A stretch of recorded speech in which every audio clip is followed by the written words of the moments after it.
Our next speaker has been a professional recruiter since 1981. He provides recruitment consulting, training, speaking, and writing.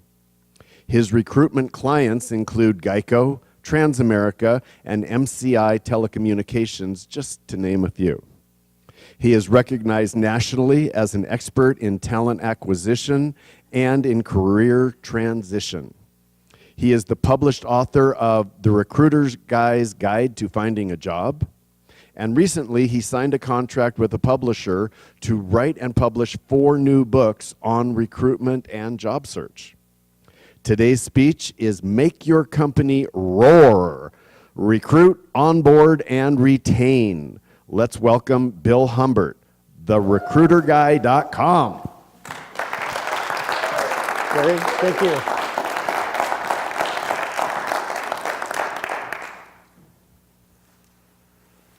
Listen, can you hear that? It's managers. And they're saying, I don't think human resources knows how to find the best candidates and deliver them to me.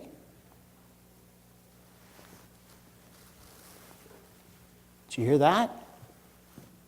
That's human resource departments. They're saying, the managers can't tell us what they want.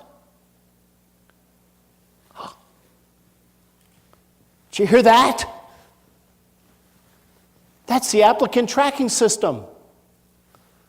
There's people in that applicant tracking system, and they're going, pick me, pick me, pick me.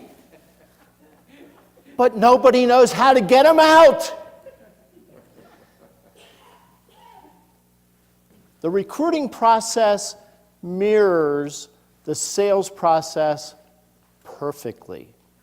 Unfortunately, companies don't know that. Guess what? Neither do the candidates.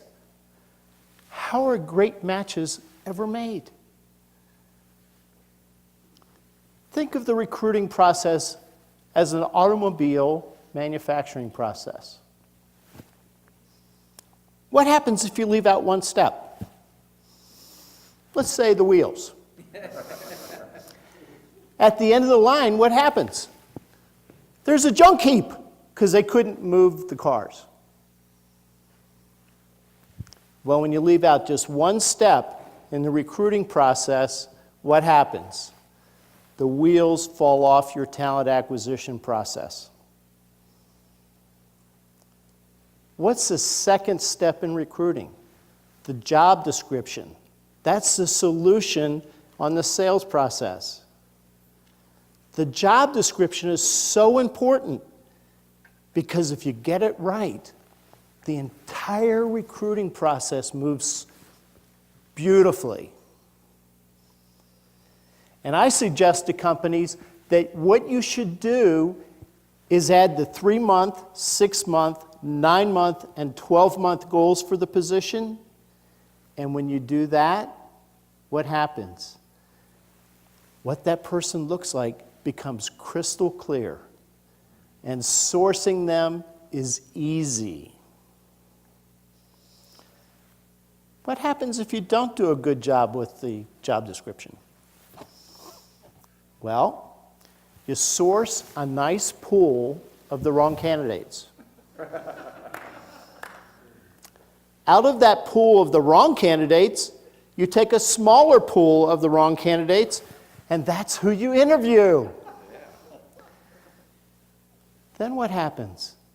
The manager's gotten finished with the interview, and they're going, oh, I don't really like any of these people, but he's the best one. I guess I'll take him.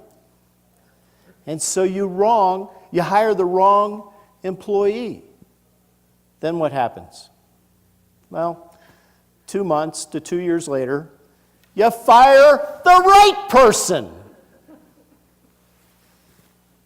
And that happens every day, folks.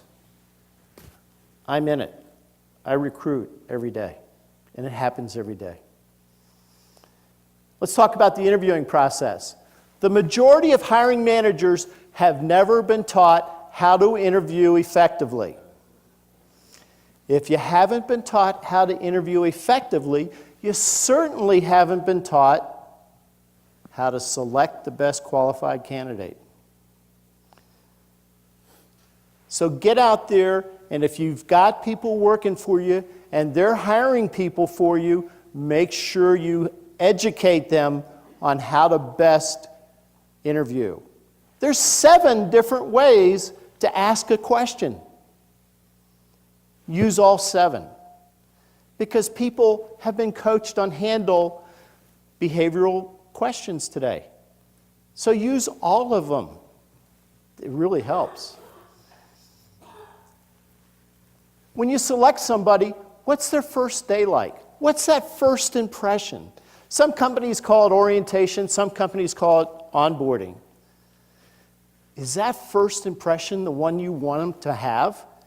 Do they feel like, oh man, what a cool company this is? Or do they feel, as they're herded into the next room? That does happen. Retention is important. If you take those 3, 6, 9, and 12-month goals, retention is a piece of cake, because at the end of the year for the annual review, there's no mystery. They made the goals, they didn't make the goals, you know why or why not.